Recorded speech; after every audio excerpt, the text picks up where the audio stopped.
बुद्धं शरणं गच्छामि।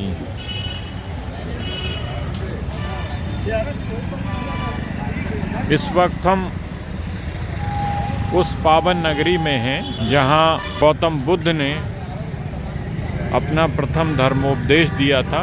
जी हाँ, मैं बात कर रहा हूँ सारनाथ की,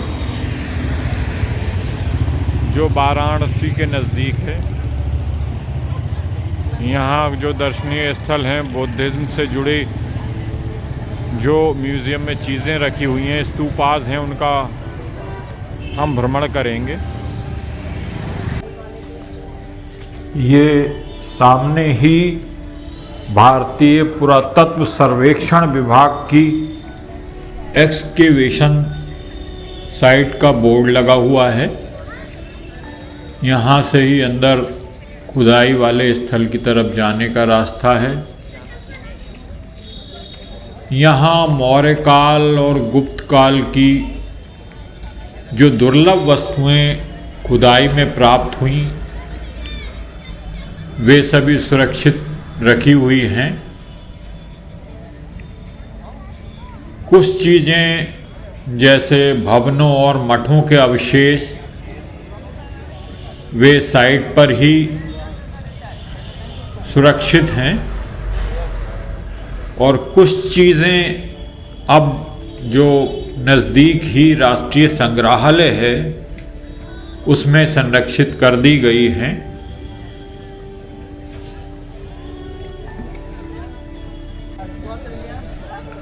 इधर सामने ही धमेक स्तूप जाने के लिए रास्ता है। विशाल धमेक स्तूप के लोग दर्शन करते हैं और उसकी परिक्रमा करके बौद्ध धर्मावलंबी अपने आप को गौरवान्वित अनुभव करते हैं।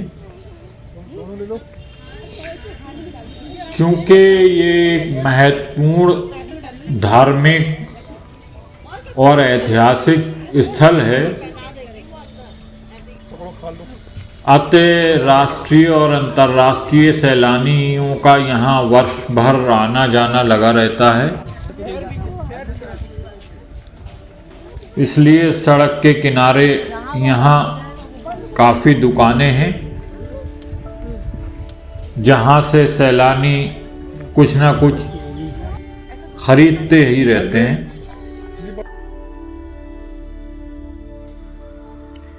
ये श्रेयांसनाथ जैन मंदिर है। यहीं तीर्थंकर भगवान श्रेयांसनाथ का जन्म होना बताया जाता है। ये जैन मंदिर प्रसिद्ध धमेक स्तूप के बिल्कुल पास ही स्थित है। यहाँ आकर और इस जैन मंदिर के दर्शन करके बहुत आत्मिक शांति का अनुभव होता है।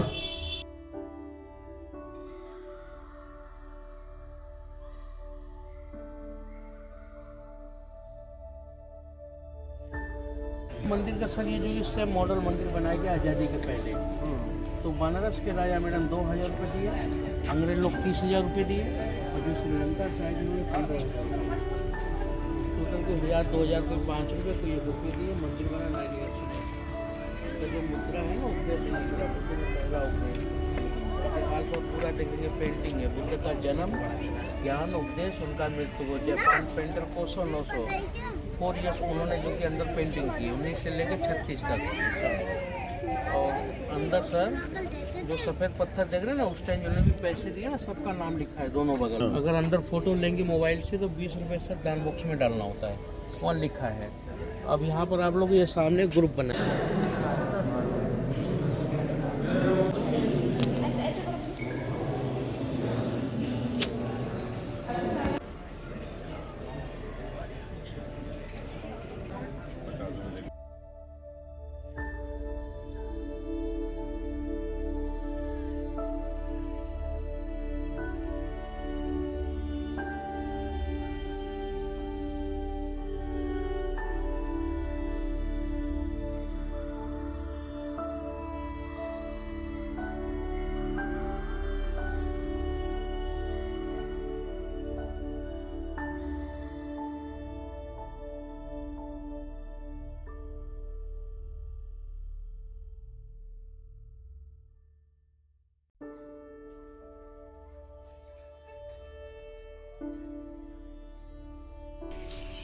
सामने ही धम्म चक्र प्रवर्तन के बारे में विस्तार से जानकारी देते हुए बोर्ड लगे हुए हैं, जिन्हें लोग ध्यान से पढ़कर धम्म चक्र प्रवर्तन के बारे में जानकारी करने का प्रयास करते हैं।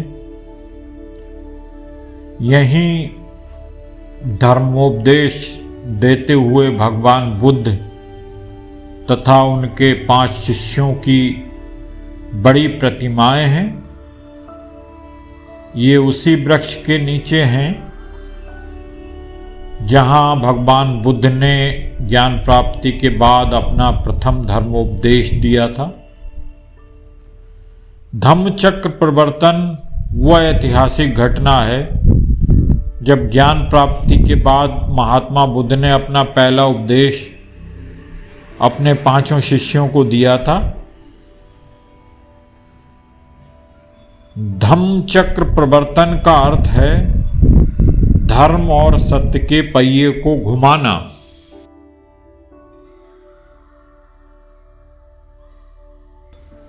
ये वही विशाल पीपल ट्री है जहां बैठकर भगवान बुद्ध ने अपना पहला धर्म उपदेश दिया था।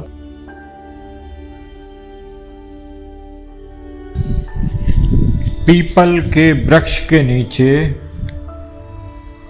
भगवान बुद्ध की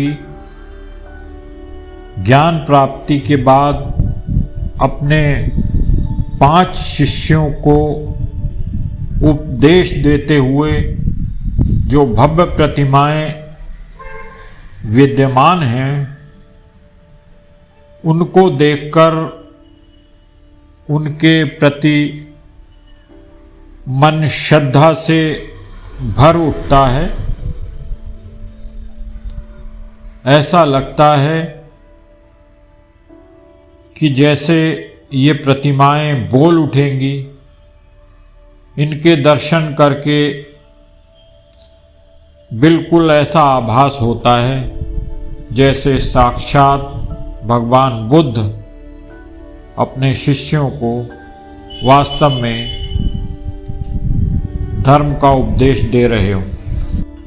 मंदिर प्रांगण में घूमते हुए हम सभी साथियों को असीम शांति का अनुभव हुआ।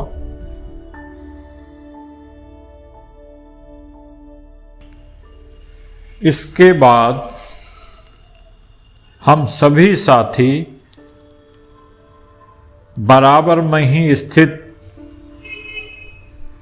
डियर पार्क, जिसे मिनी जू भी कहते हैं, उसमें टिकट लेकर दाखिल हुए।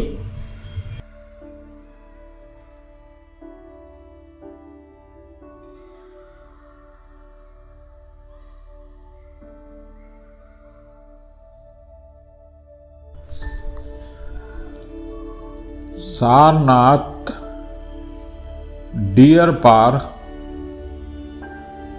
वैसे तो मुख्य रूप से हिरणों के लिए प्रसिद्ध है, परंतु यहाँ के इस मिनी चिड़ियाघर में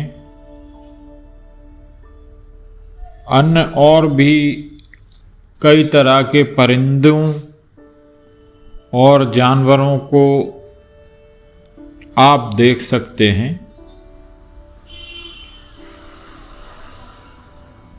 कुछ प्रमुख पक्षी और जीव जो यहाँ देखे जा सकते हैं वे हैं हवासील, सारस,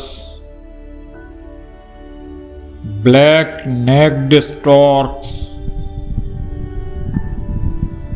white necked storks, painted storks, बत्तखें और एमू आदि।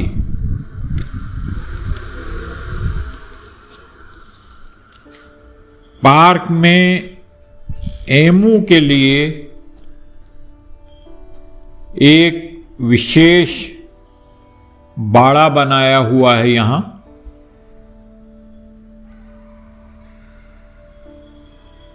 पार्क में हिरणों की कई प्रजातियों के अलावा मगरमच्छ, घड़ियाल और मछलियों को देखकर भी आप आनंदित हो सकते हैं।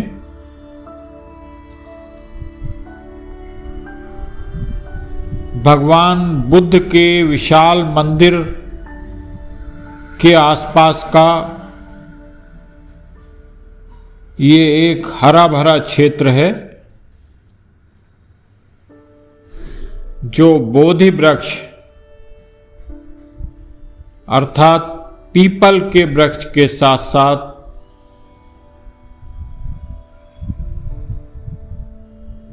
अन्य वनस्पतियों जैसे बांस आदि से समृद्ध है और भी कई तरह के बड़े बड़े अच्छे हरे पेड़ और पौधे इस डियर पार्क में मौजूद हैं, जो पक्षियों को अपनी ओर आकर्षित करते हैं।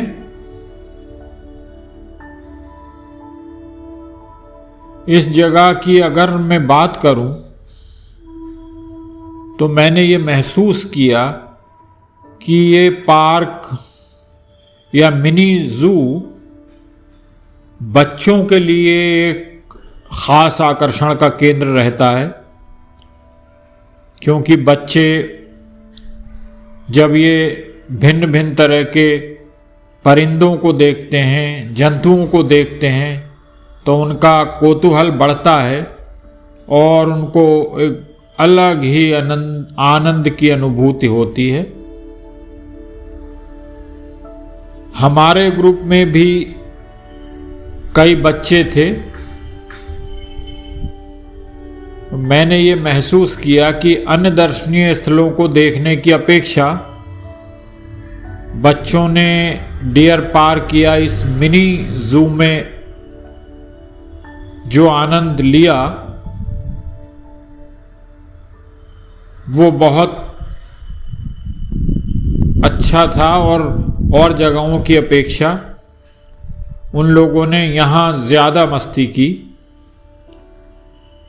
जिसे देखकर हमारे पूरे ग्रुप को भी अच्छा लगा। तो सारनाथ डियर पार्क एक बहुत अच्छी जगह है।